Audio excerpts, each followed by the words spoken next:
Hi hello மக்களே, எல்லோரும் எப்படி இருக்கீங்க? இன்றைக்கி நாங்கள் எங்கே போயிட்டுருக்கோம்னு பார்த்தீங்கன்னா, ரத்தினமங்கலத்தில் ஒரு சிறப்பு வாய்ந்த சக்தி வாய்ந்த ஒரு அம்மன் இருக்காங்க. அரைக்காசு அம்மன் கோவில்.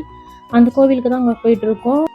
இந்த கோவில் குபேரர் கோவில் பக்கத்தில் இருக்குங்க. நான் ஏற்கனவே குபேரர் கோவிலோட வீடியோவும் போட்டிருக்கேன், நீங்கள் போய் பாருங்கள். இந்த கோவிலுக்கு நீங்கள் பஸ்ஸில் வர மாதிரி இருந்தால் எப்படி வரணுன்ட்டு இந்த வீடியோட கடைசியில் நான் சொல்கிறேன். இப்போ கோவிலோட வாசலுக்கு வந்துட்டோம். அங்கே தூரமாக க்ரீன் கலரில் தெரியுது பாருங்கள், அதுதான் குபேரர் கோவில். இந்த கோவில் பக்கத்துலேயே அரைக்காசு அம்மன் கோவிலும் இருக்குது. இந்த ரத்தினமங்கலத்தில் பார்த்தீங்கன்னா குபேரர் கோவிலும் அரைக்காசு அம்மன் கோவிலும் ரொம்ப ரொம்ப சிறப்பு வாய்ந்த கோவில். இந்த குபேரர் கோவிலுக்கு வந்து என்னோடய லைஃப்பில் நிறைய சேஞ்சஸ் வந்திருக்கு. நான் அதை வீடியோவாக போட்டிருக்கேன், அதையும் நீங்கள் பாருங்கள். இப்போ பார்த்தீங்கன்னா நம்ம கோயிலோட என்ட்ரன்ஸுக்கு வந்துட்டோம். இதுதான் அரைக்காசு அம்மன் கோவிலோட என்ட்ரன்ஸ். இது வெளியிலேருந்து பார்க்கும்போது பெரிய கோபுரம் மாதிரிலாம் தெரியாது, சின்னதாக வீடு மாதிரி தான் இருக்கும். ஆனால் இதுக்குள்ளே போகும்போது பார்த்தீங்கன்னா உள்ளே வந்து கோவில் இருக்குது. இங்கே வந்து பார்த்தீங்கன்னா அன்னதானம் கூட வச்சுருக்காங்க. தினமும் நிறைய பேருக்கு அன்னதானம் கொடுத்துட்ருக்காங்க. இதுதான் பார்த்தீங்கன்னா கோவிலோட வாசல். இந்த சைடில் பார்த்தீங்கன்னா பசுலாம் வளர்க்குறாங்க. இங்கே பூஜையும் அடிக்கடிக்கு பண்ணுறாங்க. இந்த கோமாதா இருக்கிற இடமும் பார்த்தீங்கன்னா சுத்தமாகவும் அழகாகவும் வச்சுருக்காங்க. வாங்க நம்ம கோயிலுக்குள்ளே போகலாம்.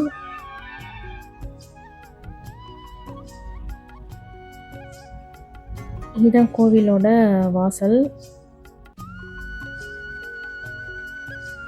இந்த சைடில் பார்த்தீங்கன்னா ஒரு விநாயகர் வச்சுருக்காங்க. இந்த அம்மனை சுற்றி 107 அம்மன் இருக்காங்க. இந்த அம்மனோட சேர்த்து 108 அம்மனாக இருக்காங்க. 108 அம்மனும் ஒரே கோவிலில் இருக்காங்கன்னா அது இந்த அரைக்காசு அம்மன் கோவிலில் மட்டும்தாங்க. இந்த கோவில் பாருங்கள், பார்க்கவே எவ்வளோ அழகாக இருக்குன்ட்டு.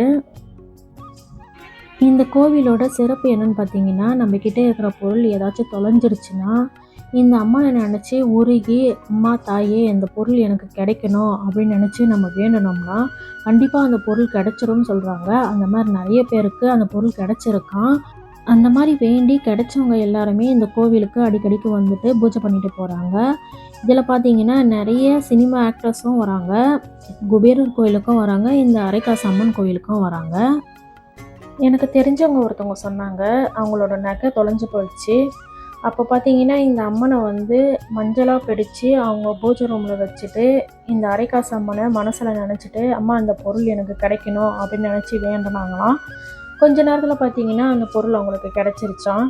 அதனால் இந்த கோவிலுக்கு அடிக்கடிக்கு அவங்க வந்து போகிறாங்க. இது மட்டும் இல்லாமல் குழந்தை பாக்கியம் இல்லாதவங்க, வீடு கட்டணும்னு நினைக்கிறவங்க, இந்த மாதிரி நிறைய வேண்டுதல் வந்து வேண்டி நிறைய பேருக்கு நிறைய நல்லது நடந்திருக்கு. அதனால் இந்த கோவிலுக்கு அடிக்கடிக்கு எல்லாருமே வந்து போகிறாங்க. இந்த கோவில் ரொம்ப சிறப்பு வாய்ந்த சக்தி வாய்ந்த கோவில் தான். இதை நிறைய பேர் சொல்லி கேட்டதுனால நான் இந்த அம்மனை பார்க்க நான் இன்றைக்கி இங்கே வந்திருக்கேன்.